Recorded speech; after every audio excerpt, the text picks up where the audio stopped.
নমস্কার, সরস্বতী পুজো ব্লগ তো দেখছেন, আগেরটা দেখে ফেলেছেন, এটা দ্বিতীয়। আজকে 23 তারিখ, 23শে জানুয়ারি 2026। বেঙ্গা ব্লগার্সের আমন্ত্রণে আজকে আমি এসে পৌঁছেছি বেঙ্গাদের ব্রহ্ম কনকা দর্শন। তো আজকে এই দর্শনে যে মুখ্য যে দুজন আমাকে আমন্ত্রণ জানিয়েছে, তাদের দুজনের নাম হচ্ছে বলো বলো বলো সৌভিক আর শ্রেয়া। সৌভিক আর শ্রেয়া। তো মেনি মেনি থ্যাঙ্কস আমাদেরকে এখানে এত অব্দি আনার জন্য বা আমাদের এই সুযোগটা করে দেওয়ার জন্য। আচ্ছা, তো এইরকম এটা তো প্রথম বছরের পুজো। একদম। মূর্তি বা ঠাকুর প্রতিমা যেটাই বলেন না কেন সেটা আমি পরে দেখাচ্ছি। আগে এটা কিন্তু প্রথম বছর, সবার প্রথম যে কথাটা বলা সেটা হচ্ছে প্রথম বছর। তো এই প্রথম বছরে এত সুন্দর একটা ধারণা তৈরি হওয়া, মানে হঠাৎ করে সরস্বতী পুজো করবো, সরস্বতী পুজোটা করি আমরা বাঙালি হিসেবে, সরস্বতী পুজো করি, ওটা আলাদা ব্যাপার। কিন্তু এরকম প্রথম বছর এখানে ঘরের মধ্যে সরস্বতী পুজো করবো, এইরকম চিন্তাধারাটা এলো কোথা থেকে? প্রথম কথা তো পেজ বেঙ্গা ব্লগার্স, আমাদের কাজ হচ্ছে ভিডিও করা, এডিটিং করা, কথা বলা। এই প্রত্যেকটা যদি দেখি তাহলে এটা কোনো না কোনোভাবে কিন্তু কোথাও গুণ বা শিক্ষা বা ইত্যাদির সাথে যুক্ত। আচ্ছা। যেটাকে বছরের একটা সময় আমার মনে হয় যে মায়ের কাছে সমর্পণ করা দরকার। আচ্ছা। আমাদের সেটা এডিটিং স্কিল হোক বা ভিডিও তোলার স্কিল হোক, তো সেই উদ্দেশ্য থেকেই ভাবা। আর সেইটা ভাবার পরেই প্রথমে যেটা হয়েছে সেটা হচ্ছে যে আমি আমার যারা কাছের মানুষজনরা রয়েছে তাদেরকে আমি সেটা জানাই যে চলো এরকম একটা করা যেতে পারে, এবং তারাও পুজো পাগল মানুষজনই আমি আমার পাশে পেয়েছি। তো তারাও একবারে ঝাঁপিয়ে পড়ে পুরো ব্যাপারটাকে একদম সাজানো। মানে আমরা না থাকাকালীনও তারা সেই জায়গাটাতে একদম সামনে থেকে করা, মানে ব্যাক সাপোর্টটা খুবই ভালো পাওয়া গেছে, মারাত্মক দুর্দান্ত একটা ব্যাক সাপোর্ট পাওয়া গেছে। আচ্ছা, না হলে হতো না। বাকিদের সাথে আমি একটু পরে আলাপ পরিচয় গল্প করাচ্ছি। তো তার আগে আপনারা দেখে নিন প্রতিমা।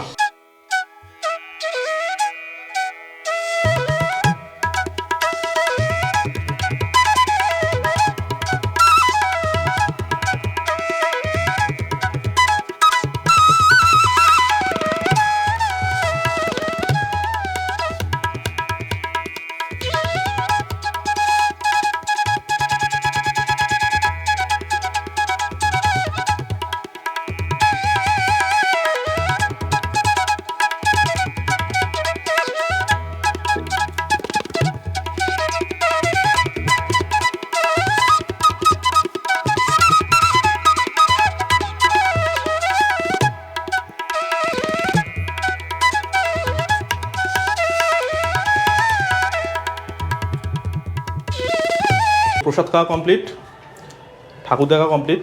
প্রসাদের শুধু ছবিটা দিতে পেরেছি, ভোগটা আর খাওয়াতে পারলাম, মানে প্রসাদটা আর খাওয়াতে পারলাম না, সেটার জন্য এক্সট্রিমলি সরি।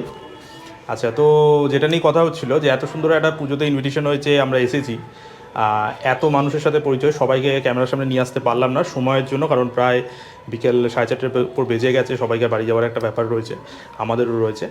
তো অসংখ্য ধন্যবাদ যে এত সুন্দর একটা জায়গায় নিয়ে এসে, বিশেষ করে তোমাদের বাড়িতে নিয়ে এসে এত সুন্দর একটা প্রতিমা দর্শন করো। প্রতিমা বলাটা হয়তো ভুল, ঘরের মা বলাটা ঠিক হবে। সেটাকে দর্শন করে আপনাদের সামনে তুলে ধরতে পারলাম। এবং দর্শকদের জন্য তোমাদের কি বলার আছে সেটা বলো। দর্শকদের জন্য যদি বলি, সবার আগে বলবো যে এই যে মাকে আনা, যেটা দাদা বললো একটু আগেই যে মা বলাটা বেশি ভালো হবে, তো অবশ্যই সেই মাকে যেন আমরা সব সময় আমাদের কাছে রাখতে পারি, শুধু এই একদিনের জন্য নয়, সারা বছর যেন তাকে আমরা মনের মধ্যে রাখতে পারি। আর সেটাই হয়তো আমরা এই বেঙ্গা ব্লগার তুলে ধরার চেষ্টা করি কোথাও গিয়ে, যাতে এখনকার জেনারেশনের কাছে সেই জিনিসগুলো, সেই সংস্কৃতিগুলো ফুটে ওঠে। হ্যাঁ, আর একটা ব্যাপার আমি বলবো এখানে। এর আগে একটা ভিডিও আমি আপনাদের দেখালাম, মানে এটা যে চ্যানেলে আপনার ভিডিওটা দেখছেন, এখানে যে সেকেন্ড ভিডিওটা দেখছেন, এর আগে যে ভিডিওটা দেখছেন সেখানে দেখেছিলেন একটা সাবেকিয়ানা একটা ঠাকুর ছিল। আমি এখানেও সেই জিনিসটা কভার করলাম। আমি কিন্তু একটা জিনিস বলবো, অনেকের মুখে আমি এই জিনিসটা শুনেছি, যে জিনিসটার জন্য আমি এটা বলতে বাধ্য হচ্ছি এই ভিডিওতে, আগের ভিডিওতে বলিনি। সেটা হচ্ছে, অনেক মানুষ বলছে যে আজকে হয়তো থিমের পুজোর ভিড়ে সাবেকিয়ানা ব্যাপারটা হারিয়ে গেছে। এই কথাটা কি সত্যি? আমার কাছে এটা একদমই সত্যি নয়। মানে আমি মনে করি না যে সাবেকিয়ানাটা হারিয়ে গেছে, কারণ ওটা হারিয়ে যেতে পারেই না। তার জন্যই ওই ওয়ার্ডটা সাবেকি, যেটা সারা জীবন মানে চিরকাল থেকে যাবে।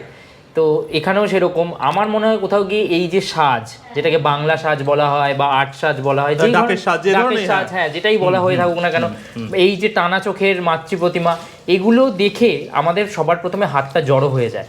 কোথাও গিয়ে সেটা ওই এআই জেনারেটেড বা অন্যান্য যে প্রতিমাগুলো রয়েছে সেগুলোতে হয়তো গিয়ে আমাদের ক্যামেরাটা অন হয়ে যাবে, বা কোথাও গিয়ে সেটা দেখে 2-4 জনকে ফোন করে বলবো বা তাদেরকে দেখাবো, কিন্তু বোধহয় হাতটা ঠিক জড়ো হয়ে যায় না। তো এই ব্যাপারটার জন্যই আমার মনে হয় যে সাবেকি আনা যেটা, সেটা চিরকাল অন্তত বাংলার যে ফেস্টিভ্যালগুলো রয়েছে সেখানে চিরকাল থেকে যাবে। আচ্ছা, তো আমাদের এই তিনজনের ভিড়ে একজন কিন্তু উঁকি মারছে, হ্যাঁ, সেই তাকেও আমি একটা কিছু বলার জন্য রিকোয়েস্ট করছি, সেটা হলো, আচ্ছা ঋদ্ধি একটুখানি সাইডে আয়, আমি ক্যামেরাটা দিচ্ছি তারপর বলবি, হ্যাঁ, আপনারা শুনো, আমাদের মধ্যে সব চলে, হ্যাঁ। তো যাই হোক, তো এবার তুই বল যে সাবেকিয়ানা থিমের পুজো, দাদা দিদি, তোর দাদা দিদি যা বলে দিয়েছে সেটুকু তো ঠিক আছে, তুইও একদম মানে শুরু থেকে, আমি ক্যামেরার সামনে তুই বলছি, তোকে যা বলি আমি তাই বলছি তো কিন্তু, হ্যাঁ, তুই তো শুরু থেকে বঙ্গ পার্বণ ব্যাপারটা নিয়ে রয়েছিস, আমি পরে জুড়েছি কমাস পরে, যাই হোয়াট এভার। তোর কি মনে হয় যে এরকম ধরনের যে পুজোগুলো রয়েছে, যেগুলো দেখেই যে বললো একদম মানে দেখলেই একটা হাত জড়ো হওয়ার একটা ব্যাপার এসে যায়, এই পুজো আর থিমের পুজোটাকে দুটোকে ছোট করে যদি বলতে হয়, কীভাবে তুই আলাদা করিস?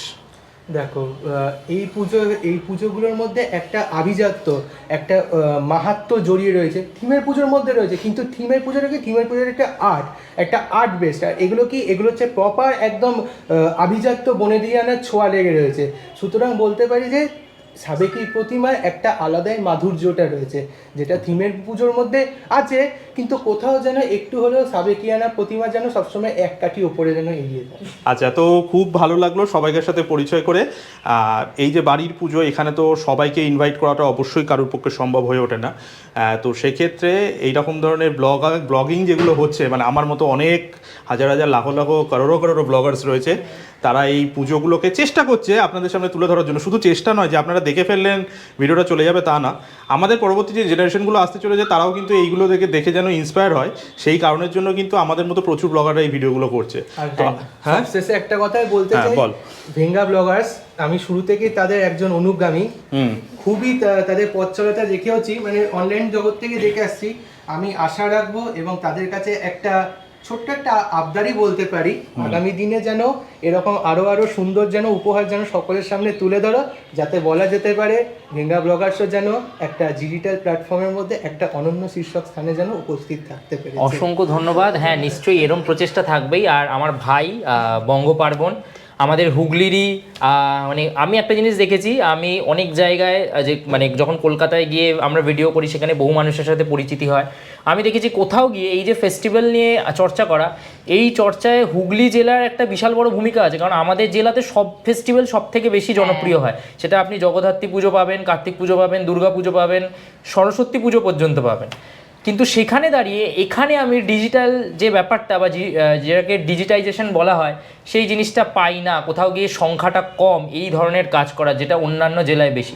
তো ও করে যেরকম বঙ্গ পার্বণ, আশা করব ও আরও এগিয়ে যাবে এবং ওকে দেখা দেখি আরও অনেকে এগিয়ে আসবে এই কাজটা আমাদের এই জেলা থেকে। আর আমি আরেকটা শেষে কথা বলতে চাই যে আমরা দিদি বলো, দাদা বলো, আমরা সবাই এক একটা পরিবার, এখানে কোনো কিন্তু গ্রুপ না।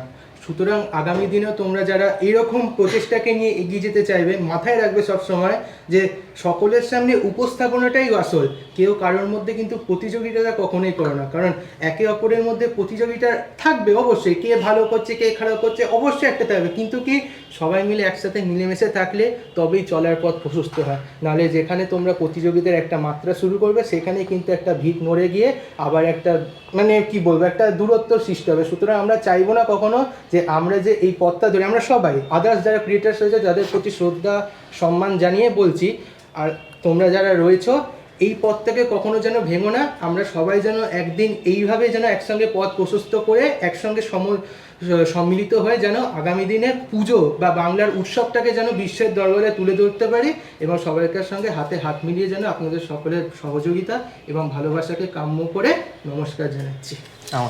আচ্ছা, তো খুব সুন্দর কথা ঋদ্ধি, এবং এরা বলেছে বাড়ি থেকে একজন হাততালি দিয়েছে, তাকে আমি ছবিতে দেখাবো না, সে কিন্তু বাড়ি থেকে হাততালি দিয়ে দিয়েছে, ঠিক আছে? তার নাম কি সেটা কমেন্টে থাকবে, আপনারা কমেন্টে এসে জিজ্ঞেস করবেন, আমাকে জিজ্ঞেস করবেন না কিন্তু, ঠিক আছে? আচ্ছা, তো যাই হোক, তো আমি আর একটা জিনিস ছোটো একটা অ্যানাউন্সমেন্ট করি, যেটা আমার তরফ থেকে। তার কারণ হচ্ছে আপনারা যে চ্যানেলে ভিডিওটা দেখছেন, বাঙালি বাবু ইন দুবাই, চ্যানেলটা অনেকটা পুরনো, প্রায় আমি অনেক বছর ধরে কাজ করতাম না, এই রিসেন্ট আবার কাজ করা শুরু করেছি। তো ইয়েস্টারডে আমি 500 সাবস্ক্রাইবার ক্রস করেছি, রাইট নাও ইজ 506 রানিং, মানে আমি 1 ঘন্টা আগের কথা বলছি। তো এইভাবে আমি চাই যে সমস্ত যত বাংলার ক্রিয়েটার রয়েছে, মানে শুধুমাত্র হুগলি ডিস্ট্রিক্ট নয়, যত বাংলার ক্রিয়েটার রয়েছে সবাই মিলে একসাথে জোটবদ্ধ হয়ে কাজ করলে অনেক বেটার একদম, কিছু জিনিস তৈরি হয়। অনেক মানুষ আছে, আমি দেখেছি, আমি নিজে কোনোদিন পার্সোনালি কাউকে মেসেজ করিনি, বাট আমি অনেকের মুখে এরকম একটা জিনিস শুনেছি যে তার কাছে একটা বিশাল বড় সাবস্ক্রাইবার রয়েছে, মানে তার মধ্যে একটা ইগো তৈরি হয়ে গেছে। That is a bad thing. Point. এটা আমার মনে হয়, তার ব্যক্তিগত একটা মতামত থাকতেই পারে, সে বলতে পারে যে হ্যাঁ আমার কাছে আছে, দ্যাটস ওয়াই, সেটা তার ব্যক্তিগত ব্যাপার। বাট আমার মনে হয় সর্বশেষ মিলে আমরা সবাই মানুষ, আমাদের সবাইকে আর একে অপরের পাশে থাকতে হয়, কারণ জানার কোনো শেষ নেই, নলেজের কোনো শেষ নেই। আমার একটা নিজস্ব ধারণা, এটা আমি নিজে মনে করি, আমার মনে হয় এটা সত্যি। তো সেক্ষেত্রে আমি বলবো সরস্বতী পুজোর আজকে প্রথম দিন, এখানেই সকলের সরস্বতী পুজো খুব ভালো কাটুক, সবাই সুস্থ থেকো, ভালো থেকো, ভেঙ্গা ব্লগার্সের পাশে থেকো, আমাদের সঙ্গে সম্মিলিতভাবে আর জুড়ে থেকো। বঙ্গ পার্বণেরও পাশে থেকে অবশ্যই। সবাই মিলে এবছরটা একটা ছোট্ট এই 4 জনে মিলে হয়তো ভিডিওটা এখানে শেষ করছি। চেষ্টা করব আগামী বছর 4 থেকে 40 অথবা 40 থেকে 400 যেন হয়। একদম। ধর্ম ঠিক আছে। হোক যার যা, উৎসব হোক সবার, এই বলে ব্যাস। শেষ করলাম। সবাই ভালো থাকবেন, টাটা।